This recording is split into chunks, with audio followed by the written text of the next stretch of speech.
Si vous montez un marketing de réseau, vous devez accepter de ne pas être le plus gros salaire de votre entreprise. Je ne vis pas a posteriori les échecs. On cherche quelque chose qui brille. D'accord. Mais quand on le trouve, qu'est-ce qu'on fait? On remballe pas les Gaules. J'ai toujours en mémoire l'histoire de Kodak, numéro 1 mondial de la photo, qui s'est fait balayer parce qu'ils n'ont pas vu arriver le numérique. Je suis Robert Pires, champion du monde, légende du football, mais le terrain, c'est fini pour moi. Maintenant, je vais à la rencontre d'entreprises inspirantes et de leurs dirigeants. Aujourd'hui, notre champion, c'est Paul Trousseau, fondateur de ILA Evolution. Ancien policier devenu entrepreneur, il s'est aujourd'hui engagé à améliorer la qualité de l'air et la santé des foyers. Bienvenue dans Hors Cadre, là où les leaders réinventent les règles du jeu. C'est parti pour une nouvelle conf de Pires. Paul, bonjour et bienvenue. Bonjour Robert. J'espère que tu vas bien. Toujours. Bon, parfait. Promis, je vais essayer de ne pas être trop méchant ou de tacler dès la première question. Je ne suis pas inquiet.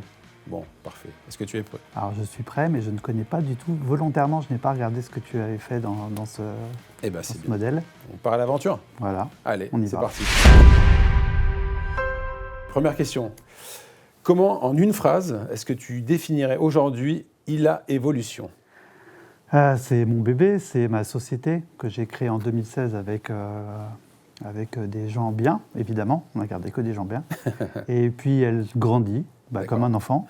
Donc évidemment, c'est un parcours dont je suis très fier. Donc c'est une société familiale, puisque quand on rentre chez ILA, on fait partie de la famille. J'ai lu que ton parcours a été assez, pour le moins, atypique, de la police à l'entrepreneuriat, en passant, bien sûr, par la vente directe.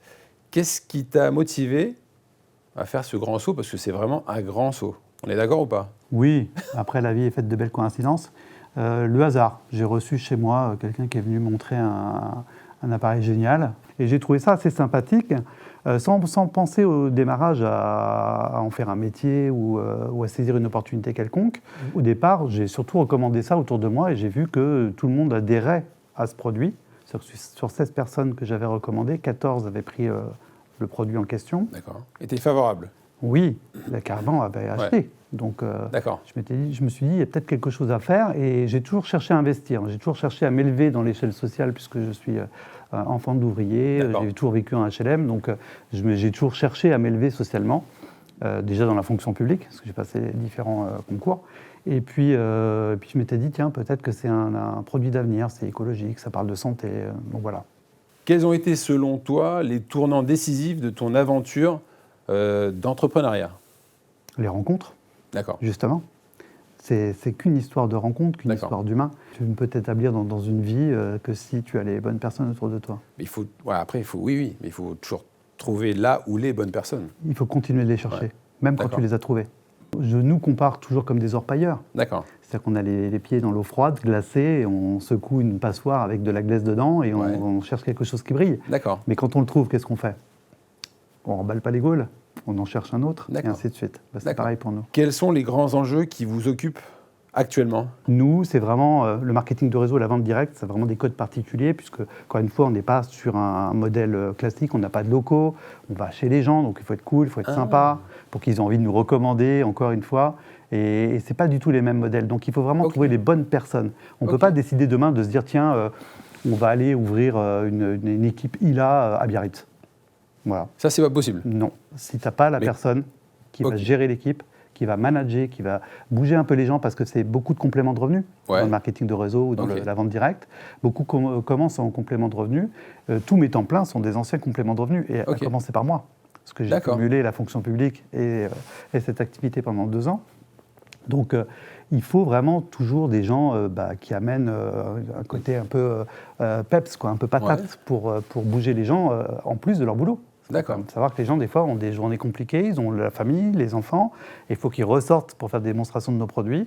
D'accord. Donc, il faut que ce soit motivant. Mais en termes de marketing, comment ça se passe alors? Alors, programme cadeau parrainage pour le terrain, et ensuite, beaucoup maintenant de promotion digitale, Internet, réseaux sociaux.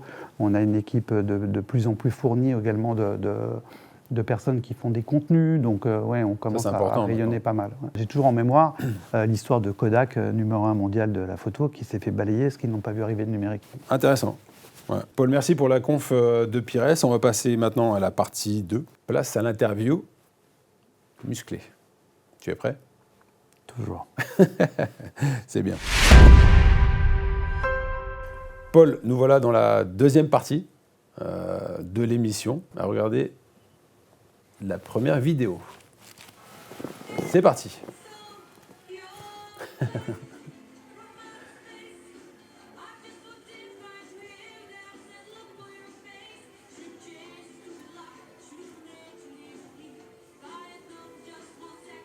Avant de te poser la question, est-ce que tu te souviens où tu étais le 12 juillet 98 ou pas? Absolument. J'étais encore dans mon ancien métier, dans la fonction publique, pour parler large. On s'était tous réunis au sein de nos locaux pour regarder la finale. Et donc on a fait, tout le monde, je crois que le temps s'est arrêté pour la France entière. Ah ouais. Tout le monde s'est figé et tout le monde a vraiment apprécié ce moment. C'est marrant ce que tu dis. Ouais. Non mais c'est vrai en plus. C'est incroyable. Mais en fait c'est la puissance du football alors. Ouais, absolument.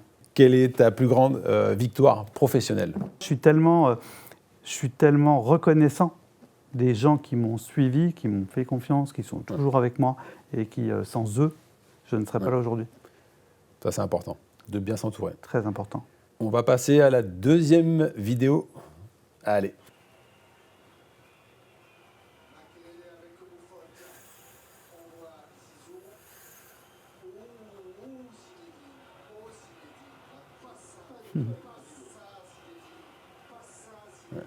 On vient de voir le coup de tête de Zizou, rebondir après un échec. Quelle erreur ou situation difficile t'a le plus marqué? Je ne vis pas a posteriori les échecs. Peut-être sur le moment, comme tout le monde, évidemment, on est déçu, on est triste, des fois on est en colère, mais très vite, ça rentre dans mon bagage personnel comme ADN. De l'expérience. Et pour rebondir sur la vidéo, c'est le moment où on perd la Coupe du Monde, mais c'est le moment où on voit que même des grandes stars, c'est des humains.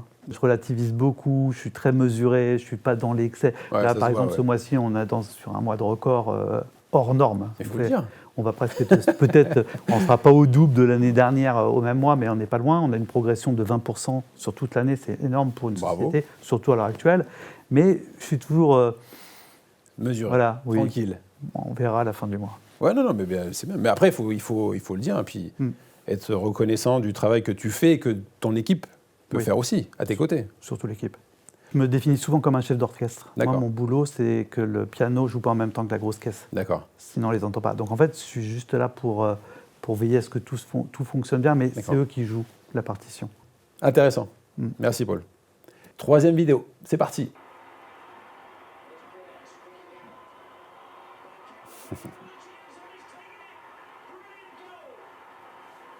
Sens du collectif, on vient d'en parler.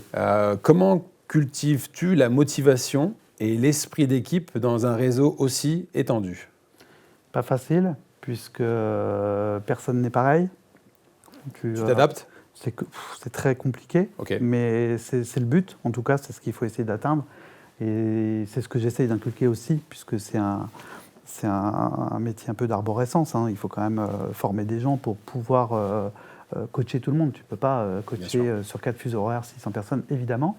Donc, c'est un peu aussi, d'ailleurs, l'esprit du foot, c'est le mercato. Donc, des fois, on fait aussi l'acquisition de personnalités qui viennent d'autres réseaux.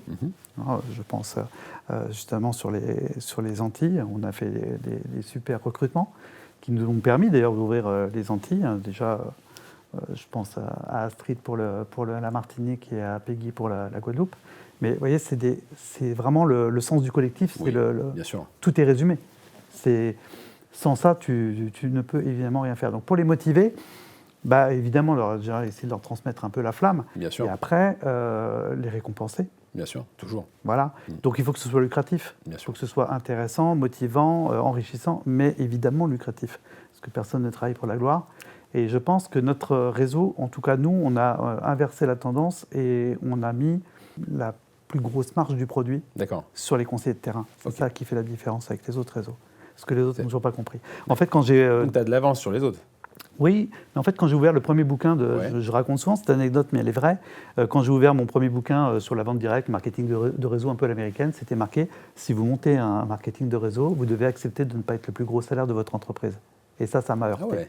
ça m'a percuté. Oui. Parce que je me suis dit, c'est l'inverse de tout ce qu'on fait, en tout cas en France, Oui. où le directeur général d'une entreprise ne sera jamais moins bien payé que le directeur commercial, même si c'est le directeur commercial qui amène le business. Ce n'est pas que moi, c'est ce que j'ai mis en place. Oui, bien sûr. Et c'est les gens qui font vivre ce réseau. Parfait, top. Dernière vidéo, c'est parti.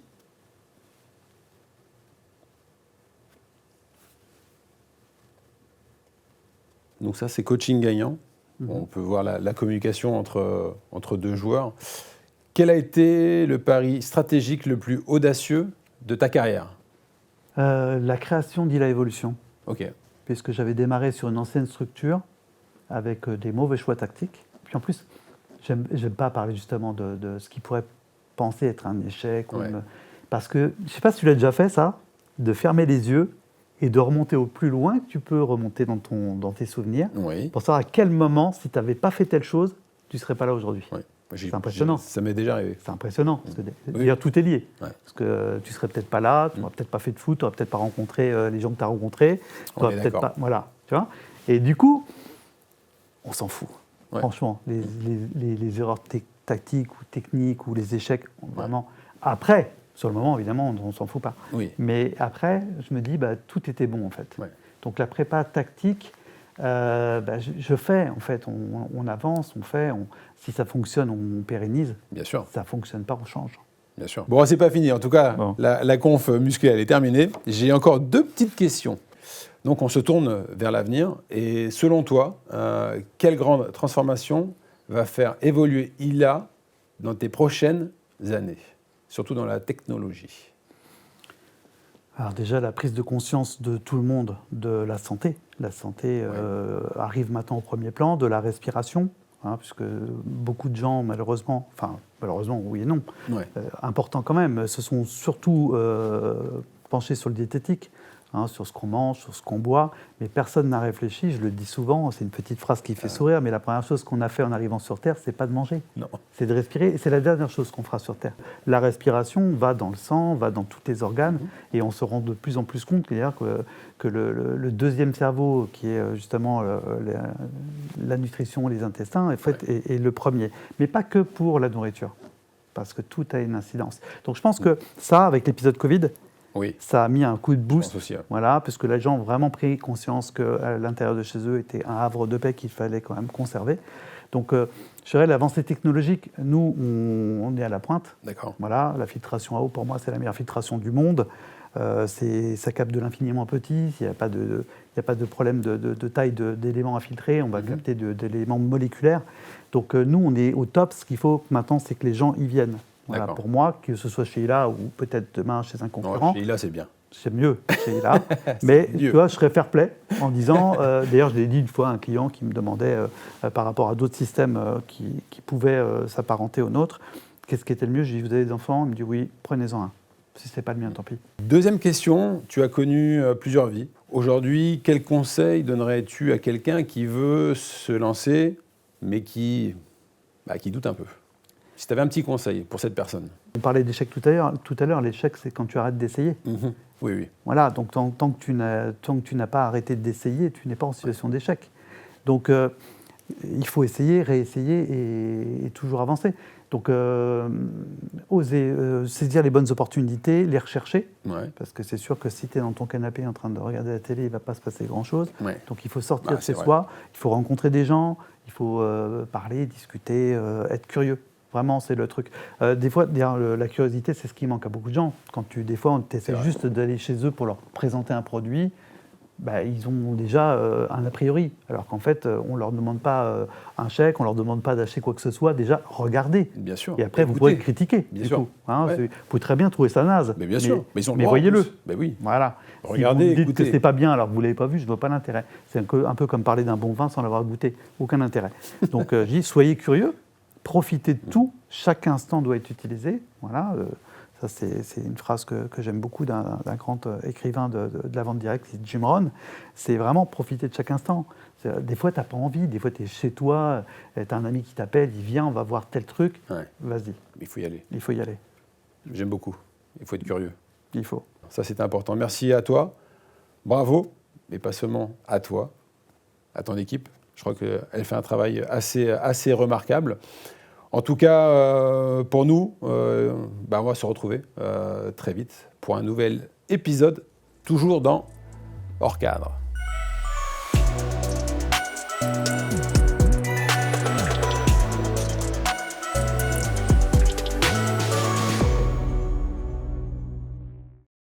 Ah, j'ai une dernière question.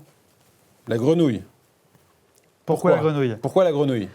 Hila est une race de grenouille, c'est une rainette. Et en fait, ils ont pris la grenouille parce que la grenouille, c'est l'archétype de ce qui vit dans les mares. Et si l'eau n'est pas saine, il n'y a pas de grenouille. Si tu vois une grenouille dans une mare, c'est bon espoir que l'eau soit propre. Ah,